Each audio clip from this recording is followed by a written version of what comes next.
Goeiemôre my boetie en sissa, wees gegroet in die wonderlike naam van Jesus op hierdie geseënde Vrydagoggend. En wat 'n voorreg is dit vir my om hierdie Vrydag saam met julle te kan begin. Ek hoop julle het elkeen 'n goeie week gehad, die wat 'n kort week gehad het en die wat 'n gewone 5-dag week gehad het. Ek hoop julle het alles gedoen wat julle kon doen en prys die Here dat ons deur nog 'n week gedra is, of wat sê ek? Kom ek bid vir ons vir die dag. Here, aan U alle eer, lof en heerlikheid dat ek na U toe kan kom in U lieflike naam. Vader, baie dankie dat U oor elke een van ons gewaak het deur hierdie week. Vader, baie dankie vir elke dag se krag, vir elke dag se wysheid. Liewe Here, vir die wat moes rus. Dankie Here vir U hand oor hulle. Vader, en baie dankie vir hierdie Vrydag wat nou voorlê, wat ons ook kan aanpak. Here, ek bid vir elke boetie en sissa. Liewe Here, al begin die naweek binnekort, bid ek Here dat hulle nie nou sal slap lê nie, maar nog steeds hulle beste sal doen en gee in hierdie dag.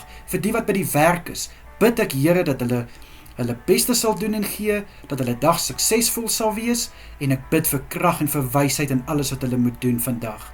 Vir die wat by die huis is, Here, bid ek om hulle te seën. Seën hulle by die huis, Here. Ek bid dat dit wat hulle hande vind om te doen, liewe Here, mag dit vir hulle vreugde en vrede bied. En liewe Here, mag hulle die vrug pluk van dit wat hulle insit, asseblief, liewe Vader. En vir die wat rus na laasnag se werk, bid ek dat hulle goeie rus sal inkry, en liewe Here, dat hulle ongesteerd uitgerus sal wees, wanneer hulle weer moet werk vanaand, in Jesus Christus naam.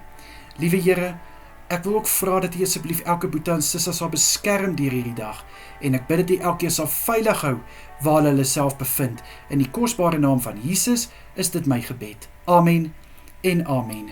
My boetie en sissa, julle moet 'n wonderlike dag verder hê.